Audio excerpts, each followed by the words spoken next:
for a completely different perspective. Our next speaker is Anne-Marie Boland, who's a Senior Technical Executive with the Food Safety Authority of Ireland. I'm not sure if Anne-Marie is the person who has to get all those complaints about German beer and Brazilian chicken, but to get the perspective from the Food Safety Authority, would you welcome, please, Anne-Marie Boland.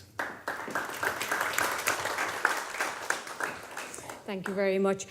Actually, sometimes I am the person that makes those complaints, I have to say. You should see me in the supermarket. I spend a lot of time going around. I have security sometimes following me because I start to read labels. It's my life. But anyway, just a little bit, because I know I'm on a 10-minute time set. So just a little bit about the Food Safety Authority, what we are, what we do. We are a government body. We were established by the FSAI Act in 1998, so we're around a good while. We're going to be celebrating our 21st birthday next year. We're a science-based organisation, and we are responsible for the enforcement of food legislation in Ireland. We do this through service contracts with a number of different agencies. So you'll have the environmental health officers inspecting retail outlets, manufacturers. You'll have the Department of Agriculture doing the veterinary inspections on our behalf, local authority veterinary service also, and the Sea Fisheries Authority also carry out food inspections on our behalf. So really, you generally won't see us going into a food business. If you do see us, if any of you have a business and you see the Food Safety Authority arriving, it probably isn't good news, because we're usually the last ones that you want to see. However, saying that, what we try to do is, our aim is to, instead of policing food safety into the Irish food businesses, we're trying to develop a culture of food safety. So the first thing as a food business that you think about is producing safe food, rather than, I need to do this because there's a law that prevents me. So we're trying to encourage people, as I said, to develop food safety culture so that they're safe and trustworthy food for everyone. So that's a bit about us. So now, just looking at the labelling and the rules around it. Labelling rules have existed in the EU since 1979, so it's around a good while. The rules changed in 2015, but a lot of the objectives and the principles around it stayed the same.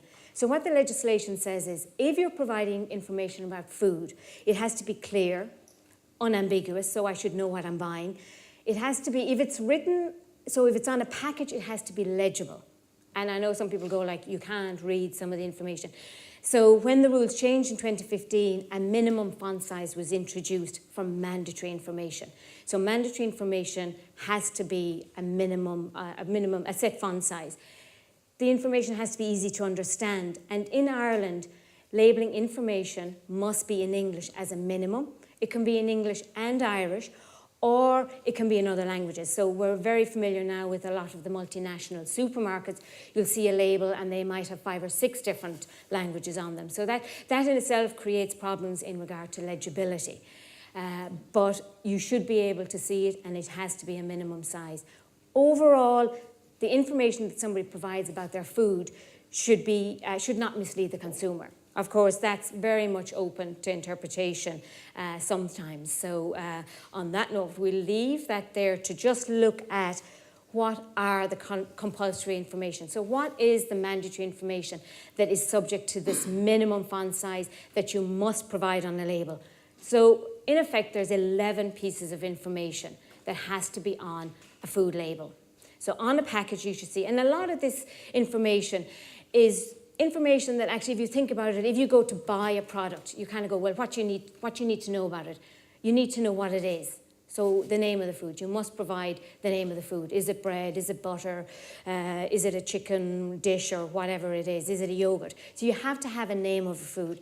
Now, if the person buying the food doesn't know what the name of the food is, a product has to have a description. So you have to describe what the product is on the label.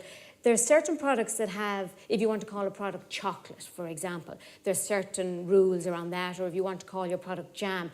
But for the vast majority of products, it's open to the manufacturer to create a product, because you'll think a lot of processed products can be made up of different ingredients. So there will be a descriptive name on that product. And then, of course, once you know what the product is, you'd like to know what's in it. So every product has to have a list of ingredients. Well, that's every product that has more than 2 ingredients. Obviously, if you're a 1-ingredient product, you don't.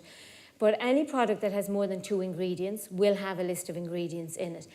And in that list of ingredients is every single thing that has been put into the production of that product. So if you have a product that has other ingredients in it, so if you're making a trifle, for example, and you buy a sponge, then you can't just put sponge on the list of ingredients. You can put sponge, but you have to tell the person purchasing it what's in the sponge, and down along. So every single ingredient will be listed.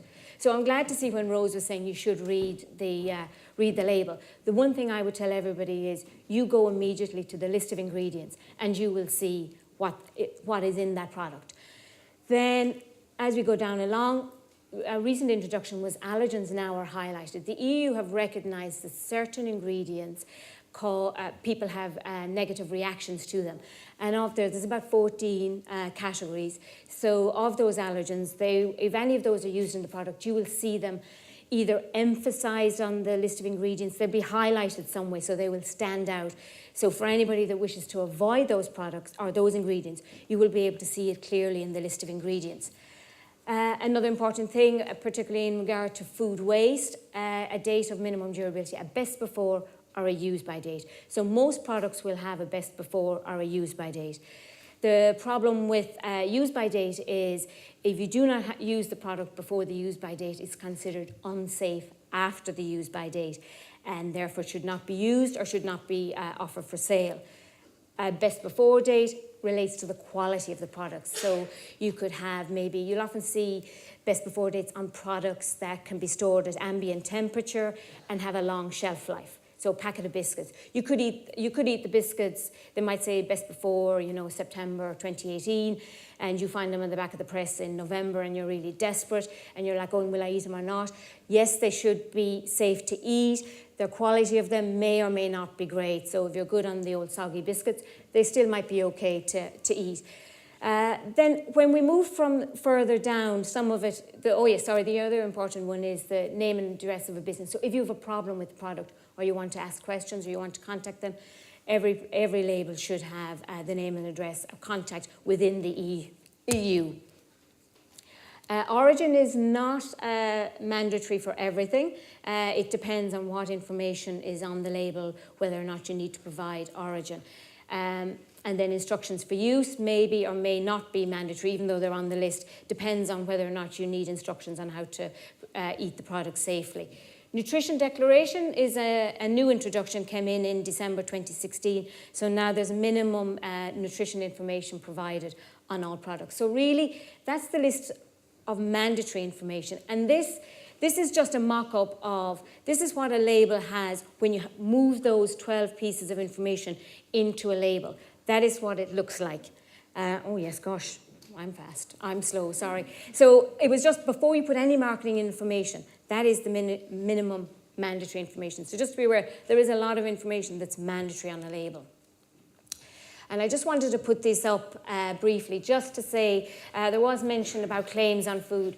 Guinness for strength would have been okay years ago, not now. So you will never see that ad only in old posters because it's making a health claim. Health claims are now regulated, and unless you can scientifically prove that there is a link to the claim that you're making about an ingredient in the food, then you cannot make it. So we shouldn't be seeing any eat me and grow taller. Then there's also, you cannot make a claim about your product if all other products are the same. Diet water. Water has no calories. So this is one off the internet, I have to say, not on sale in Ireland. I think it's in China. Just to say, you can't make those type of claims. There are rules around it, and you will be found out.